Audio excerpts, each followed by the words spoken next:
স্পর্শকাতর এলাকা থেকে উঠে আসা এক মহিলা সাহিত্যিকের অভূতপূর্ব গল্প। প্রথম থেকেই লেখালেখিতে আমার কোনো অভিজ্ঞতা ছিল না।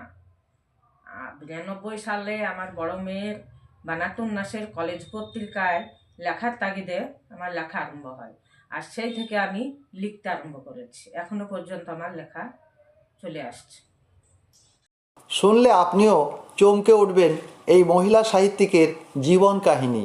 বীরভূমের মল্লারপুর থানার অন্তর্গত প্রত্যন্ত একটি গ্রাম যোবনী।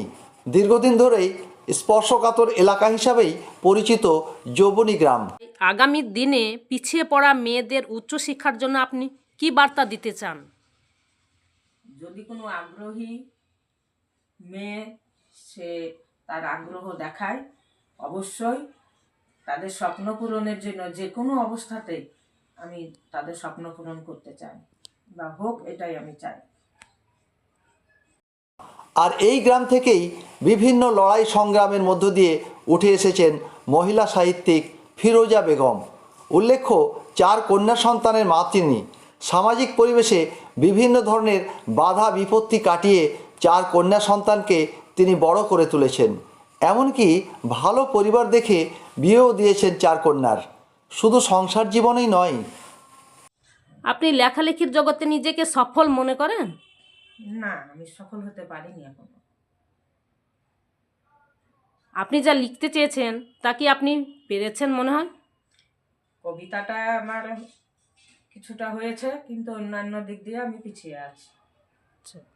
সংসার এবং কবিতা এই ব্যালেন্স কিভাবে করেছেন? সংসার আর কবিতা অদম্য প্রচেষ্টা থাকার সত্ত্বেও কবিতাতে কিছুটা আমি একটু ক্ষতিগ্রস্ত হয়েছি। সংসার সামলে যেটুকু ফাঁকে ফাঁকে অনেকটাই চালিয়েছি।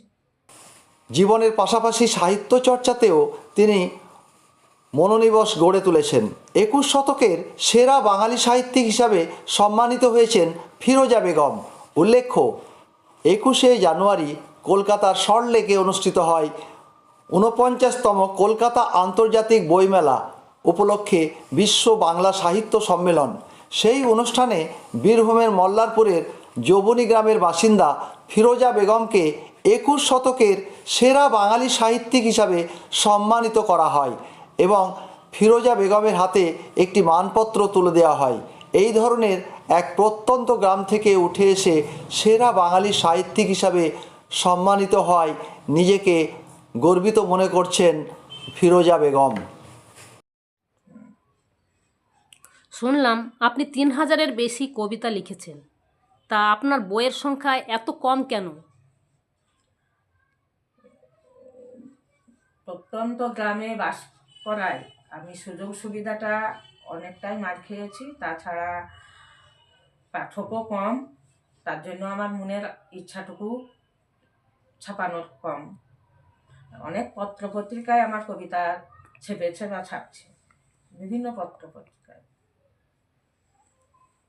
পিতৃতান্ত্রিক বা পুরুষতান্ত্রিক সমাজে আপনি উচ্চশিক্ষায় পড়তে পারেননি, সেই সব অবস্থায় আপনি দোষটা কাকে দেবেন? আপনার পরিবারকে না আপনার সমাজকে? সম্পূর্ণ দোষ পরিবারের, সমাজ কিছুটা দায়ী। যদি আপনি কলকাতায় থাকতেন তাহলে কি আপনার লেখার জগৎটা আরও বড় হতো তাই মনে করেন নিজেকে? অবশ্যই।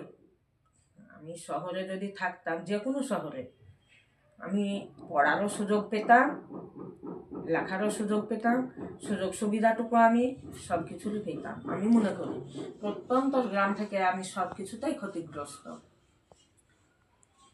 আচ্ছা, আপনাকে শেষ প্রশ্ন করতে চাই।